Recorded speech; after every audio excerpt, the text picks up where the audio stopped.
Thanks for being here. Subscribe to Cheating Stories Best, so you don't miss new stories. Coincidence or luck? Today's story with a similar plot. Enjoy the video! As I absent-mindedly prepared for dinner in my luxurious hotel room, I reflected on how my life was going. I thought I had gotten over my ex-wife's infidelity, but I realized I still had some sort of PTSD-like condition. I was dejected when my therapist first brought it up. I mean, how is experiencing a spouse's betrayal in any way similar to what soldiers go through in combat? I wasn't just upset, I was embarrassed. My therapist eventually convinced me that everyone is different and that I had nothing to be ashamed of, at least not very much. And since I gave away a cool $1 million to programs for ex-military people with PTSD, I eased my conscience. The important thing was that I continued to go to therapy. His advice about what would be helpful if I was looking for another relationship or just having a few one-night stands went in one ear and out the other. I decided that my hand would never betray me or cause me suffering, so I decided that for intimate release, at least for the moment, this was enough for me. While I was steeping my tea, my thoughts thankfully turned from the anxiety associated with memories of my ex's cheating to something more pleasant. You have a lot ahead of you, I tried to cheer myself up. I mean, you're still young at 34, good-looking if the attention from women in the office is legit, and you're rich. At least the last part was true. I was definitely rich, affording the best room in the upscale hotel I was staying at was no problem for someone of my means. Although I was born with a silver spoon in my mouth, I became successful myself and grew the company my grandfather founded 100-fold and added other successful companies to it. Then why can't I turn my business acumen into a successful relationship with a woman flashed through my head, and I began to feel bad again. Why do I get nervous around all women when I'm in society? Has cheating on my ex made me fearful? Luckily, just at that moment, the doorbell rang. Yes, my hotel room was so luxurious that it had a doorbell. This brought me out of the state of re-emerging malaise. I looked at my watch. Chris is just in time, I said to myself as I walked from my bedroom through the large ornate hallway to my door. One of the few things that brought me joy after my divorce from my cheating ex was giving money to worthwhile charities, such as the ones aimed at treating PTSD in ex-military people. My staff set up a meeting in Seattle with the outreach director for a charity called Escort to Success. This was a local charity that had actually had success in moving homeless women out of poverty and into the workforce. Unfortunately, due to my phone being out of order for some unknown reason the previous day, I did not receive an email from my staff with information about Chris and the charity. But this was not a big problem, as I could easily get everything necessary at dinner and at the charity office the next day. When I opened the door, I was surprised to see a striking woman standing there. I had assumed that Chris was a man, not Christina. She appeared to be about 30 years old, probably 5 feet 8 inches tall, clearly over 6 feet tall in her heels, and was stylishly dressed with a very nice figure, including large breasts.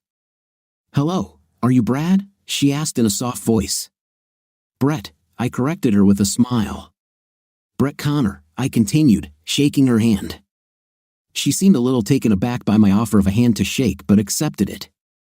She had a strong but soft grip. "I believe you are from Escort to Success?" I smiled. Although she was a little taken aback, she answered, "Yes." "Come in," I said, opening the door all the way and moving out of the way. Chris seemed impressed by how richly furnished my room was.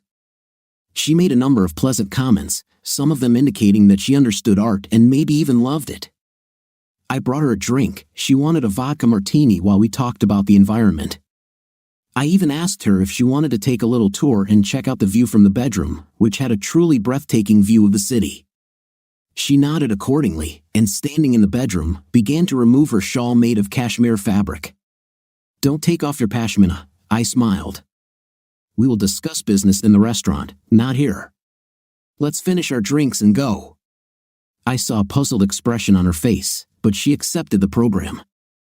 We finished our drinks in the waiting room, then walked out, got into the elevator, and went down to the lobby. "I hope you don't mind a farm-to-table restaurant," I said as we drove down. "I'm tired of both steakhouses and new cuisine." "Whatever," she replied as we walked toward the front door together. She almost seemed to expect me to take her hand, which surprised me a little. In Chicago, business partners usually have no skin-to-skin contact, I thought to myself.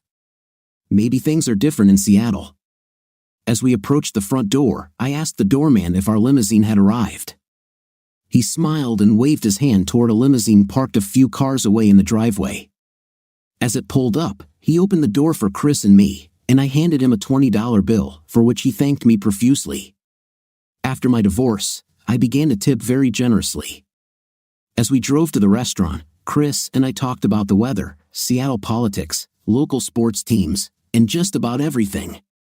Chris seemed very impressed with the limo and even accepted the offer of a drink from the small bar in the car. When we arrived at the restaurant, the driver opened the door for us. His eyes seemed to widen when he saw Chris's slender legs stepping out of the car. I asked him to pick us up in 2 hours, to which he bowed his cap as I asked. We got the best table in the room, which made me smile as I gave the head waiter $50, which Chris noticed and made her eyes widen. After we chatted about general things, including art, which Chris seemed particularly knowledgeable about given her current comments about the paintings in the restaurant and her previous comments about the paintings in my hotel room, we ordered appetizers and wine. When they brought snacks, we ordered dinner. The dish I chose turned out to be the most expensive on the menu. I had no intention of ordering it, I just thought it was the most pleasant. When Chris asked what I would have and I told her, she asked if she could order the same, and I replied, certainly. She smiled, and I ordered for both of us. While we were eating snacks and drinking wine, I asked her, "How long have you been working at Escort to Success?" Chris cheered up a little and then replied, "For years." "Was it a pleasant 4 years?" I asked. She looked surprised by the question, but after a pause, she answered, "Everything is fine. Not as desirable as the art job I had before, but after all sorts of layoffs, I couldn't find another job in the arts, and I had bills to pay and 2 small daughters to support."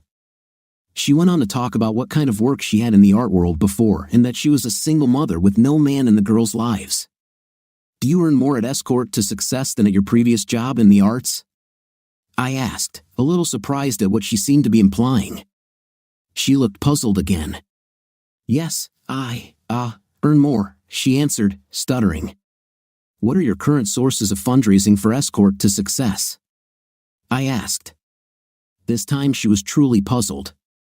After a long pause, she said, "I don't think we have a connection, Brett. I'm not sure we're on the same page." She was about to say something else, but then her cell phone buzzed.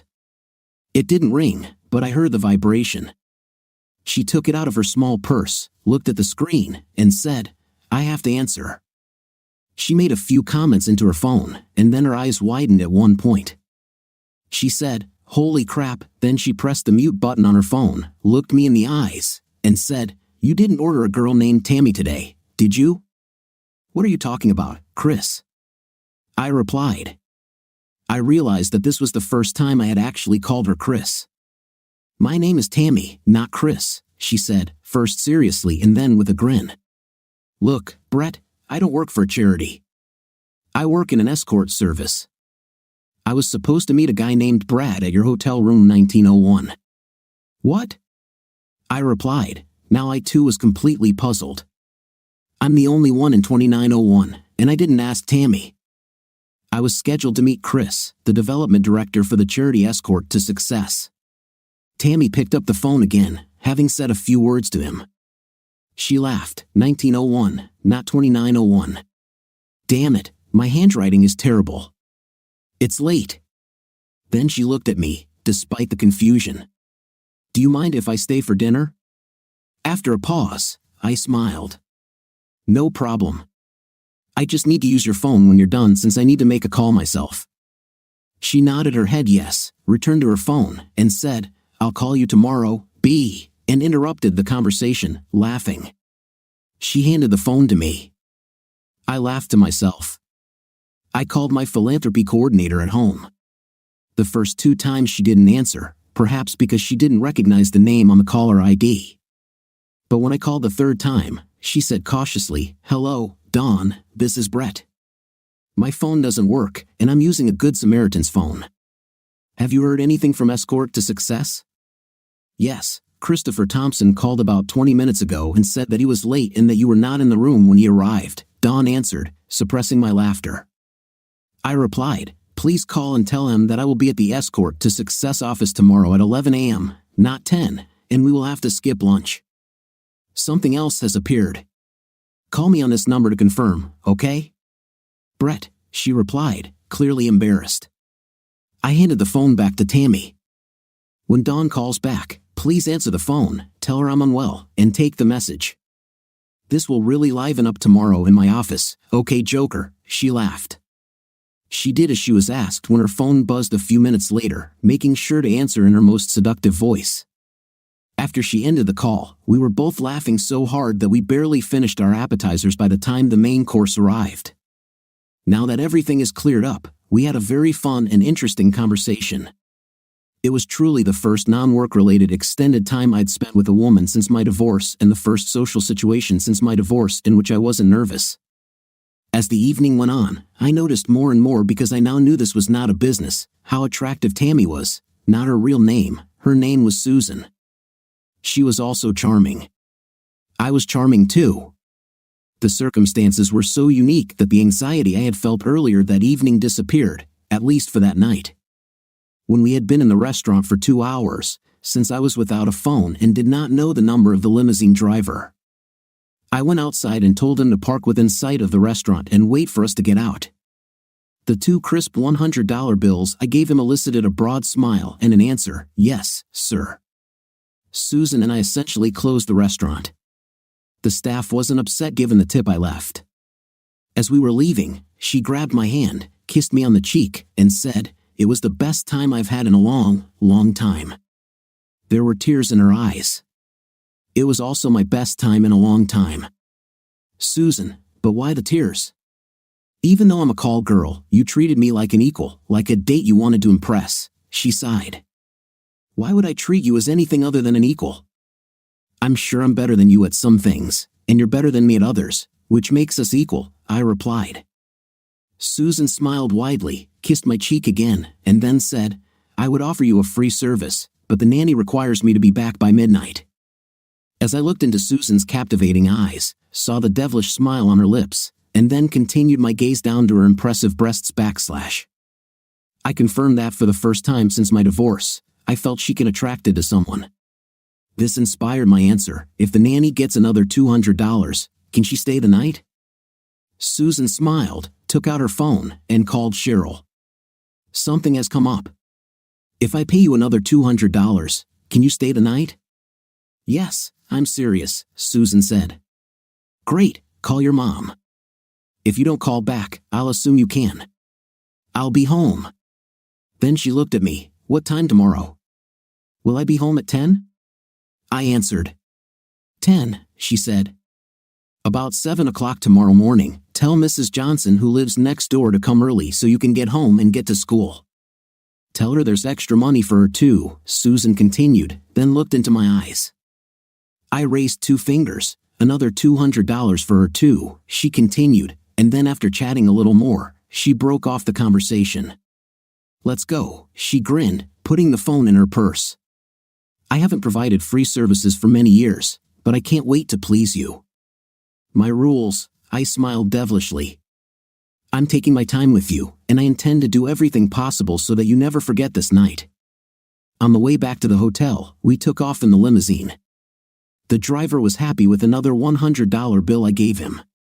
When we got to my room, we undressed in the hallway in record time, and I carried her to the 4-post bed in the bedroom.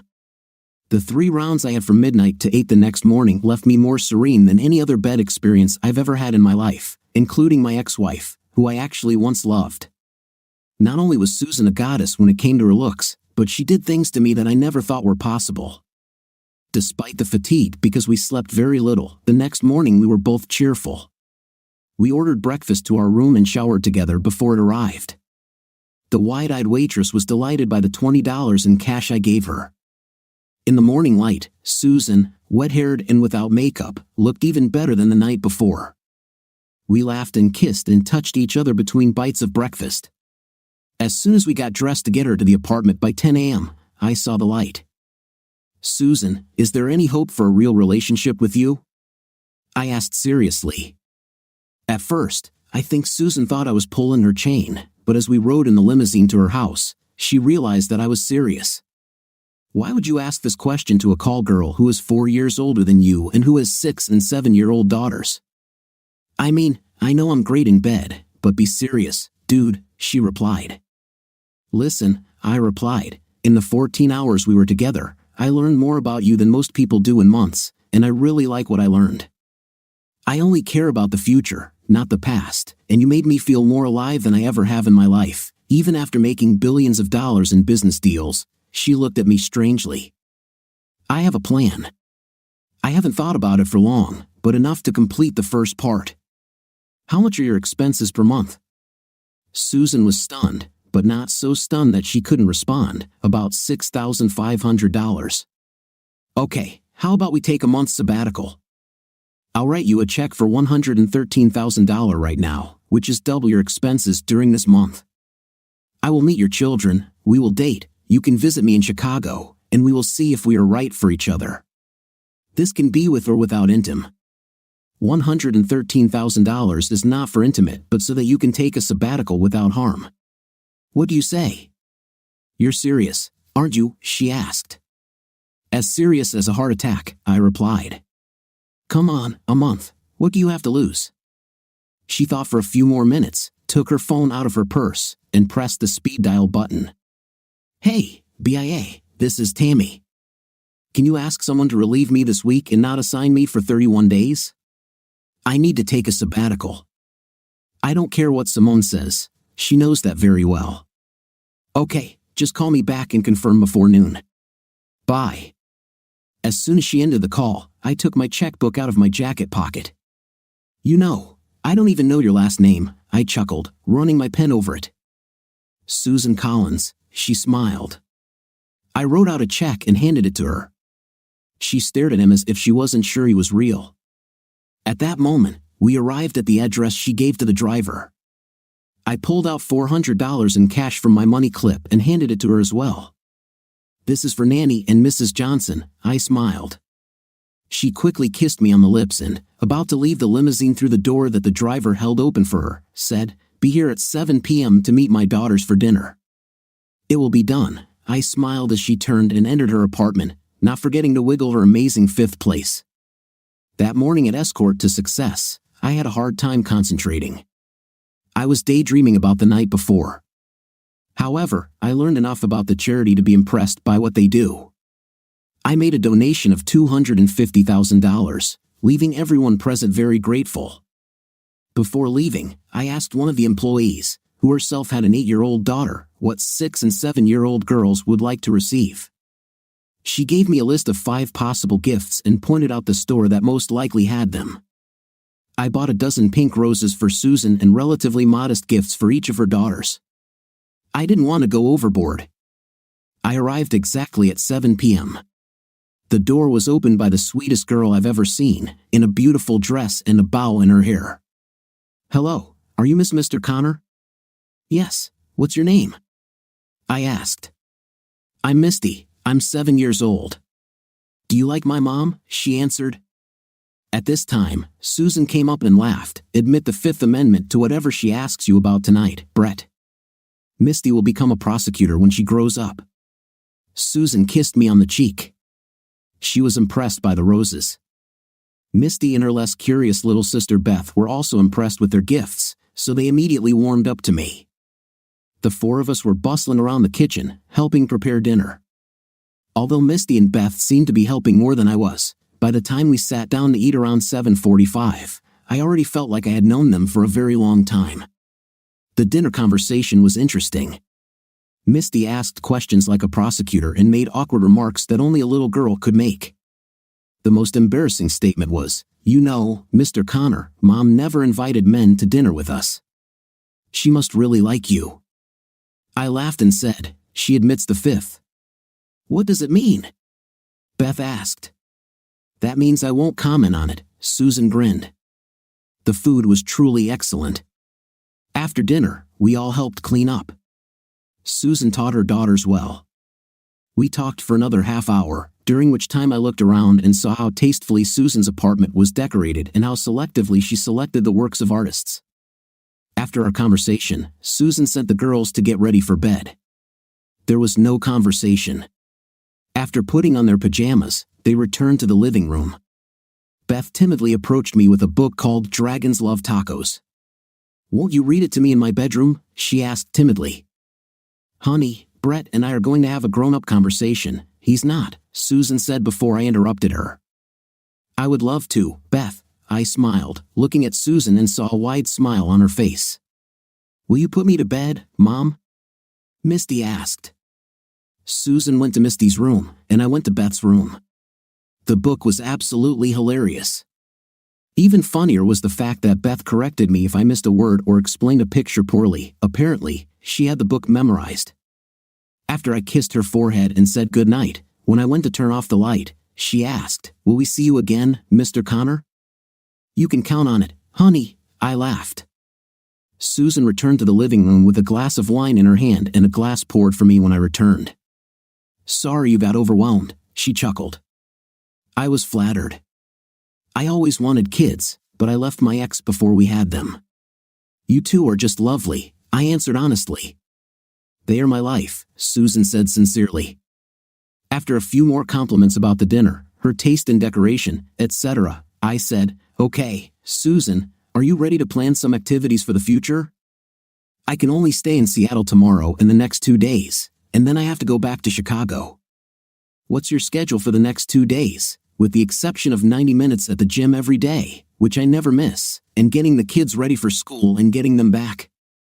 I want to spend time with you to find out if you're really serious about a relationship and how it might work. I'm also wondering why someone as rich as you would be interested in me, and what would your family and friends say?" She answered in a completely calm voice. "Great. I hope you don't mind if I train at the same time, although you'll probably put me to shame. As for what others think, I don't care. In the meantime, we can go wherever we want and take the girls when it's appropriate. But let's make a schedule for the rest of the month," I smiled. We spent the next 2 hours negotiating, talking, comparing schedules, and exchanging ideas. About every 15 minutes, she would lightly hit me on the shoulder and say, "Stop staring at my tits," or "Stop staring at my thighs," depending on the situation. I just grinned and continued to stare every chance I got. By 10:45, we had everything planned. As we said goodbye, Susan gave me a searing kiss and then make a sound, "I'd like you to stay the night, but I never invite anyone over while my girls are here unless I'm in a serious relationship." "I understand," I chuckled. "I told you that this month is not about intim, although I would not refuse it, but about the possibility of relationships. See you tomorrow at 10 o'clock in the morning to go to your fitness club," and received another passionate kiss before walking out to the waiting limousine. When I arrived at 9:35 the next morning, Susan was already dressed in her workout uniform. "Do you have a change of clothes in this suitcase?" she asked, pointing to the bag in my hand. "Of course, there is," I answered. "Free your limousine for the day." "I'll take you wherever we need to go," she said. I did as ordered, and we got into her Prius. "I see that you drive an environmentally friendly car," I smiled. "I need to help save the future for my girls," she smiled back. When we arrived at the fitness club, there was a female administrator and a male owner behind the counter. They greeted Susan warmly, obviously knowing her well. She told the owner, "I have a guest today. I've never invited him before, so I don't know if it's paid for or if he's our best client." "No," he chuckled. Then he looked at me carefully. "Has anyone ever told you that you look like Brett Connor?" he asked. "I get told this a lot," I laughed, "but I believe Brett Connor owns his own gym." The owner laughed too. Susan gave me a playfully indignant look. When we left the counter, she asked, "Are you not only rich but also famous?" "I may be a little famous among environmentally conscious people because my largest company is the first in the world that has no negative impact on the environment. And I was recently written about in the Wall Street Journal and the New Yorker magazine," I smiled. "But I thought you told me last night that you got here on a private jet." "Is that eco-friendly?" she asked. "Yes, because for every hour my private jet operates, one of my companies buys an acre of land in the Amazon or Canada and plants it." That's how. Susan smiled widely, kissed me quickly on the cheek, and then said, "Let's get down to business." Over the next 90 minutes, I learned several things. First of all, Susan is a workout fanatic. She had the most intense workouts I've ever seen. Not surprisingly, genetics aside, her body was perfect, not an ounce of excess flesh and lots of sculpted muscles. Her body was similar to Elizabeth Hurley's. Secondly, when she worked up a sweat in her workout clothes, she could make anyone go crazy just by looking at her. Thirdly, I wasn't the only guy who thought she was the epitome of hot. Every man there was either staring at her or trying to talk to her. She politely refused all conversations, saying, "Sorry, but I have to finish training and then go to work," and then she simply ignored them. Although I couldn't match her intensity, I was on a roll when we finished. As we started walking to her car, I asked, "Aren't we going to take a shower here?" "No, we can't have intimate in the shower here," she smiled. We actually had intimate in the shower at her apartment.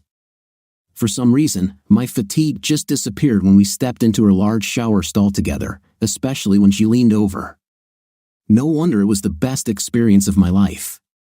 Later that day, we went to get tested for intimate transmitted diseases and visited classic Seattle spots. During a pause in our activities, Susan stopped in the park and said, "I have serious information for you." "Okay," I smiled. "There are two things that I wasn't open with you about during our conversation the evening of our meeting and one that we haven't discussed yet," she sighed, clearly a little nervous. "Okay," I replied. "And which one's first?" "First of all, I hate being a call girl. It's not even good, as I said when you asked the question about how I like it." "I only do this out of necessity," she replied, looking from me to the floor of her car. "No wonder," I replied. "What else?" I lied and kept silent about the second one. I lost my job in the art industry because I was arrested for stealing 2 pieces of art from the gallery where I worked. I wasn't the one who stole them, but I got fired, and it cost me all my savings and even went into debt to pay a lawyer to prove my innocence.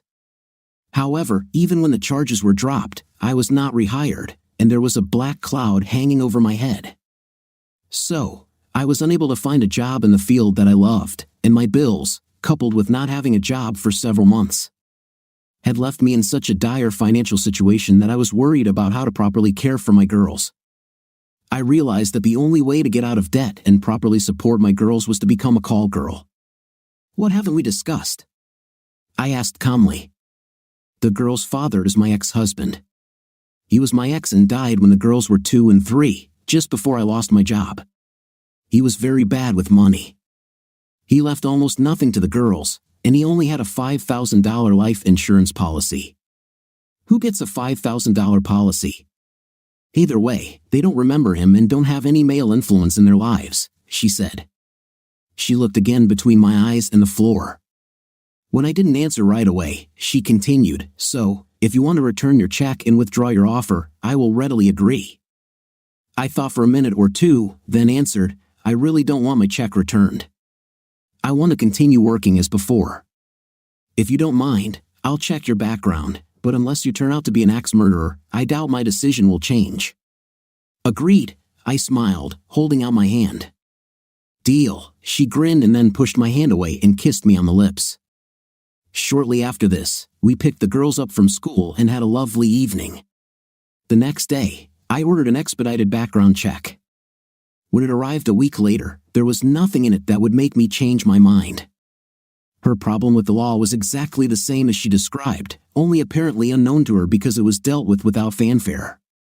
The identity of the man who stole the art objects she was accused of stealing was established. He fled the country. When I told her about this, she was very happy, although she was angry that none of her former employers told her about it. The next 2 days and nights, Friday and Saturday, were very interesting in Seattle.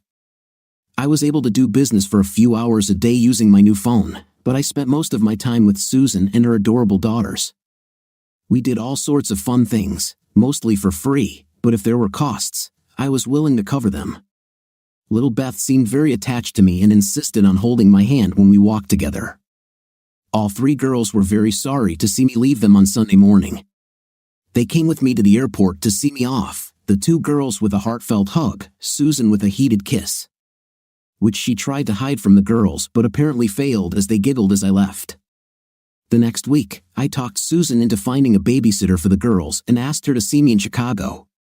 Although I am indeed rich, my home and furnishings, with the exception of my works of art, are modest for a person of my means. Susan seemed impressed by this. She stayed with me from Tuesday to Thursday, and although the intim was not as long, sporty, or energetic as our first night, it was even better. While I was at work, I asked the driver to take Susan to any art site she wanted to see, including the private galleries and collections I had arranged for her. The next week, in a phone conversation, I asked her to take Misty and Beth with her from Wednesday to Sunday. But they have school, and the school they go to doesn't allow unexcused absences. This could be very bad for me and for them, Susan, I answered. Whoever said that money can't buy happiness is 100% right, and I'm a living example of that. However, money can buy almost everything else. Give me the director's name and number. She did so. The absences were excused, and the school staff did their best to give the girls what they were missing so they could take it with them. In return, the school received a new state-of-the-art audiovisual system. The girls really liked the Chicagoland area where I lived. There were a lot of interesting activities, and there were other children around. Even though Susan and I pretended to sleep in separate bedrooms. And even though intimate was somewhat hampered by the fact that the girls were in the same building, it was still better than any intimate I'd ever had in my life before. Susan, late Saturday afternoon and night, I took a very bold step, something that Susan was wary of but agreed to. Probably because at that moment she believed that there was at least a 25% chance that we could actually have real relationships. We went to meet my family, including my upper-class parents, my younger brother and his wife, my favorite cousin and her husband, and my brother and cousin's 3 children. I bought Susan a new outfit that was the right mix of that and formal, as well as new dresses for both girls, which they chose themselves, ignoring both mine and Susan's wishes. Susan was charming, the girls were polite but also very curious, at least Misty was, and overall, the evening went better than I expected. Although all 3 women at one time or another playfully chided their husbands for paying too much attention to Susan. On Sunday, we went to the pool at my parents' country club. I don't belong to a country club myself because I find it pretentious, but in my weaker moments, I go there, and the girls really wanted to swim in the heated pool. Susan was dressed in a conservative one-piece suit, which I was very grateful for because otherwise, she would have given at least a couple of heart attacks to older men. We were having a good time until trouble happened. My ex-wife, Carrie, showed up with her upper-class parents. Carrie is the epitome of new puppy cuteness and cheerfulness. Unfortunately, behind the pleasant facade hides a cheating. Both her parents and mine, who move in the same high society circles, were upset when I kicked her to the curb and enforced the marriage contract, which was mutual, for infidelity. Although neither of them ever knew the reason, which is why I threw her out, the divorce proceedings were secret. Carrie didn't tell anyone why I was divorcing her, and I didn't see any reason for it either. I simply refused to talk about it with anyone.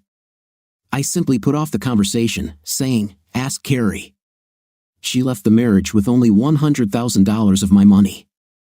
Adding to the stress of the divorce, I had recently heard from friends and even from my own father that Carrie was making noise about wanting to meet and talk to me. I ignored all other people's comments about this possibility. Today, however, I was even more upset to notice that my parents were warmly greeting Carrie. I tried to keep an eye on Carrie so that I could run away if she approached the side of the pool where I was.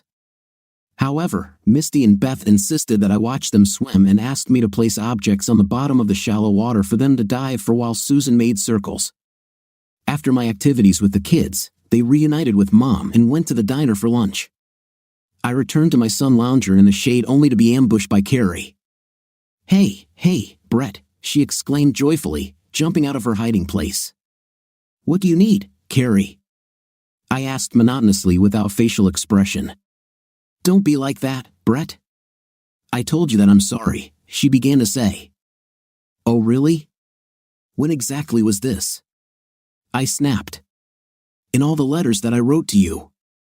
"Of course, since you did not answer my phone calls, my lawyer said that she handed them over to you personally," she sighed. "I didn't read them, but I recycled them so as not to pollute the landfill," I replied sarcastically. She didn't understand what I said. After another one-sided conversation, Carrie began to speak. You know, you made this a much bigger problem than it really was. As Susan and the girls walked towards me, each girl with an ice cream cone in her hands and Susan with 2 umbrellas, I interrupted Carrie by saying, Susan, I'm glad you're here. I want you to meet someone who is just leaving. My ex-wife, Carrie. Is this your new girlfriend?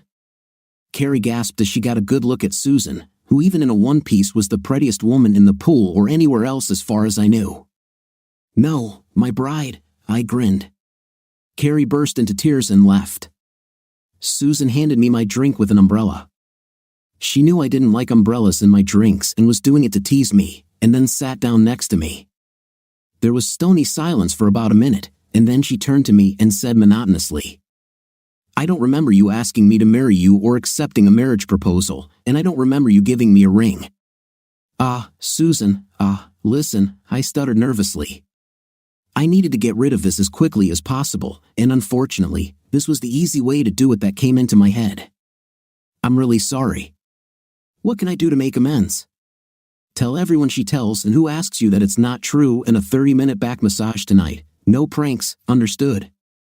Got it, I replied. After a few minutes of silence, when the girls came back to sit next to us, everything returned to normal. I didn't know what to make of Susan's reaction to my fiancé blunder. That evening, I gave her a full 30-minute back massage, not allowing any touching until it was all over.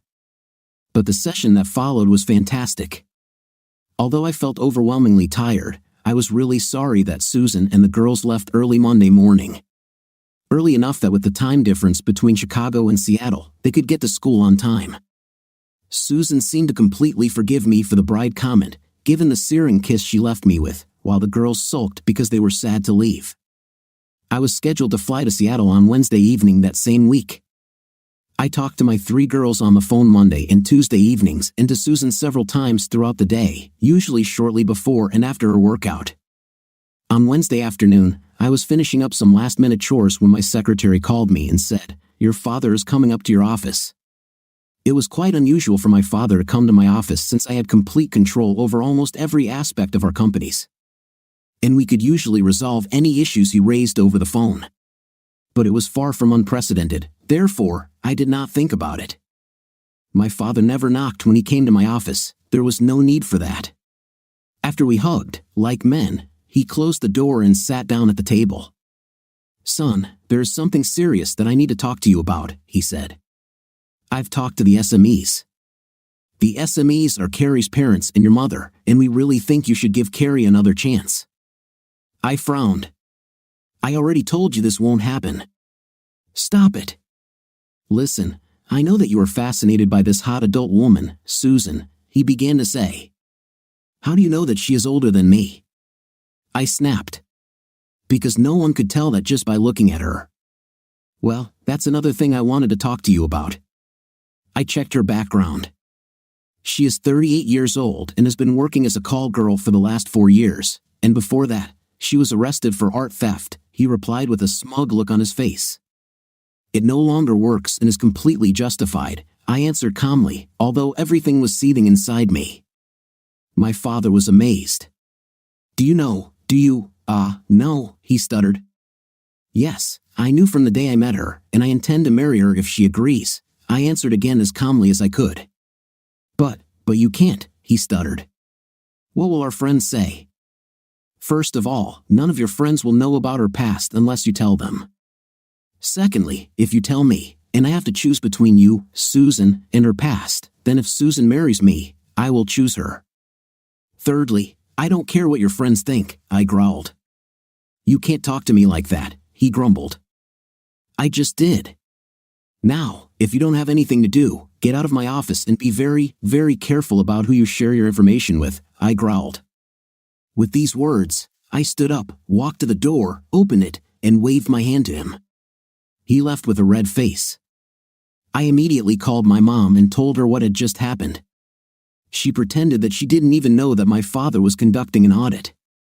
But since she was the real boss of the family, there was no way he could do it without consulting her. I ended the call with, I'm serious, Mom. If Susan accepts me and I have to choose between her, you, And Dad, then it will be her. Then I hung up without waiting for an answer. Even though it was difficult, I still did what I needed to do. Before leaving for the airport and on the plane, I was able to calm down and strategize. Susan, Misty, and Beth met me at the private jet terminal at the airport. I was very happy to see them. I invited them to dinner, read Beth's Dragons Love Tacos too, which she also memorized, and then sat down for drinks with Susan. "How's your week?" she asked. "Everything is the same," I answered. "Nothing unusual." "Is there nothing you want to talk about?" she asked. "Nothing I want to talk about," I replied. "However, there is something else I want to discuss, something important." "Is now the right time?" "Probably the best time," she joked. "Ah, Susan, while it goes without saying that you are the most outwardly beautiful woman I have ever seen in my life. What impressed me more than your looks is your intelligence, strength, and overall inner beauty. I'm so impressed with what a great job you do raising your two little angels and how confident you are despite your setbacks in the art world." I paused and took a deep breath. Looking down at the carpet, into her piercing emerald green eyes, and back down at the carpet before continuing. "What I want to say is that I am madly in love with you, and I want to ask you to marry me. But I don't know what your reaction will be," I stuttered. "Interesting," she smiled. "To continue our conversation, I must tell you about the phone call I received about 2 hours before your arrival.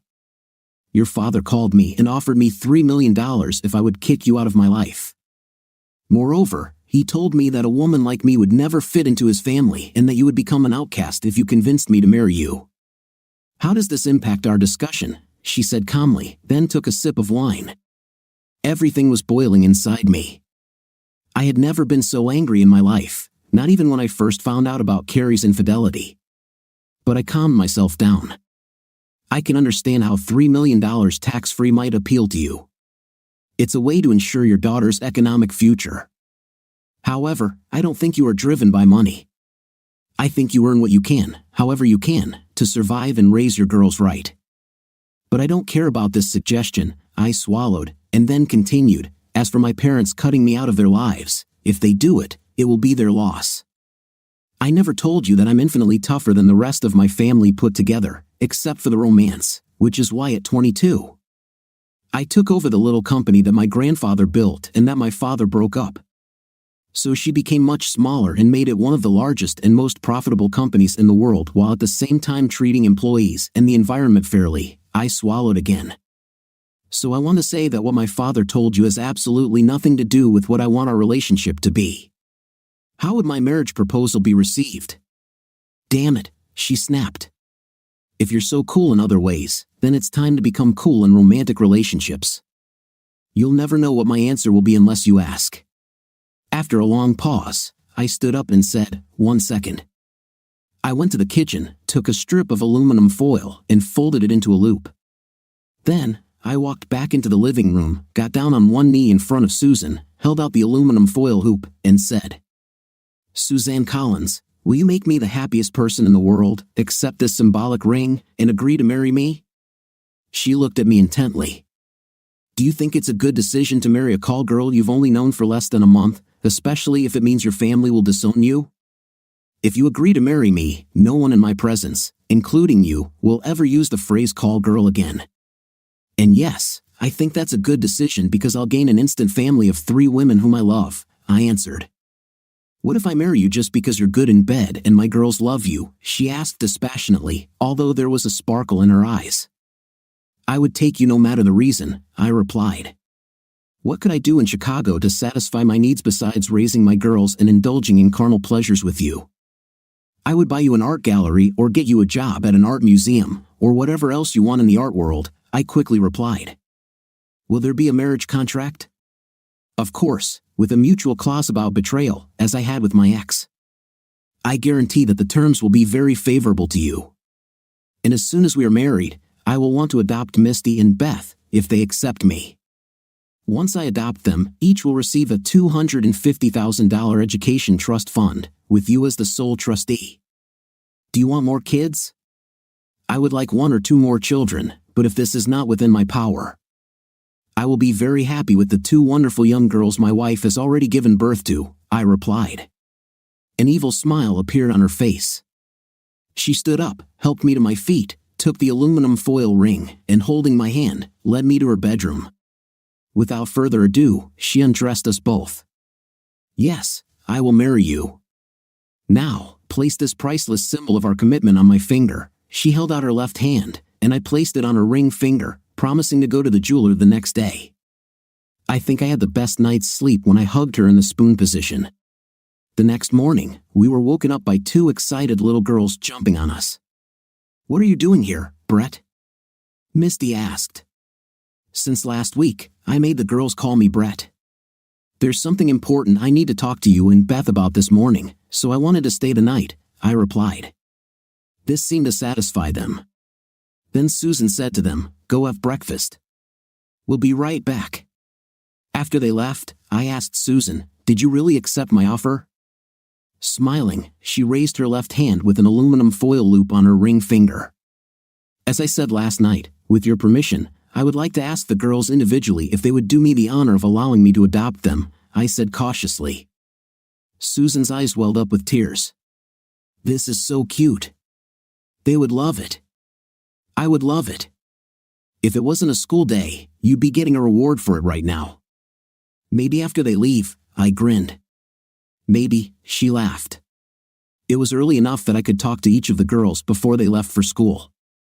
The words and answers were basically the same for both girls. I talked to Misty first because if there was a problem, it would be with her, because Beth had already told me that she wanted me to be her father. "Misty, I have news and something I want to ask you," I said. "Okay, Brett," she replied. "Your mother agreed to marry me, and I want your permission to adopt you when we get married so that I can truly be your father and not just your mother's husband. Can I call you Dad?" "If you do this, I wouldn't want anything better," she replied. "Okay, I would really like that. I never had a dad, and you'll be a good dad," she giggled. I hugged her and started crying. "Why are you crying, Dad?" she asked. "Because I'm so happy, daughter." Susan wanted the girls to finish up the school year in Seattle, and since it was already early May and we had a lot to do to prepare for the wedding, that wasn't a problem. The wedding was supposed to take place in Chicago, so that after it, the children would be in their new home. Sometimes they came to me, and sometimes I went to them. While Susan was very excited, Misty and Beth's excitement levels seemed to be through the roof. Especially when they found out they would be the flower girls at the wedding. I told Susan to hire a wedding planner and do whatever she wanted. "What is the budget?" she asked. $500,000, I replied. "Too much," she replied. "No more than $100,000. Give the rest to charity as our wedding gift to the community. I also think we should write no gifts on the invitations and list 3 charities we want to support with donations instead of gifts." Every day, I loved this woman more and more as each new facet of her personality was revealed. Once the date was set in June, 2 weeks after Misty and Beth would graduate from school, I emailed, no call or visit, my parents. "Susan and I are getting married in June. If you want to attend, let me know 10 days in advance and have Dad apologize to me and Susan for his disgusting phone call to her. If not, then in the future, we will communicate only on business questions." My parents agreed, as did Susan's parents. She had been estranged from them ever since she told them she was a call girl, but somehow, when they found out she was marrying a billionaire, they started talking to her again. I may be biased, but I think Susan was the most beautiful bride ever, and Misty and Beth were the cutest flower girls. Honeymooning in Aruba still makes me tense up when I think about it. We wasted no time in having our last 2 children. Our boy was conceived in Aruba, and our girl 2 years later, probably during a trip to New Zealand. Misty and Beth are 2 of the most well-adjusted 16 and 17-year-olds I've ever seen and are almost certainly on their way to top-tier universities and will be highly productive members of society. Now, 10 years after Tammy walked into the wrong hotel room, I am the happiest guy in the world. What do you think of our story today? I think it was more of a love story about how chance can change your whole life and sometimes the other way around, which is what I liked about today's story. What's your opinion? Write it in the comments. See you in the next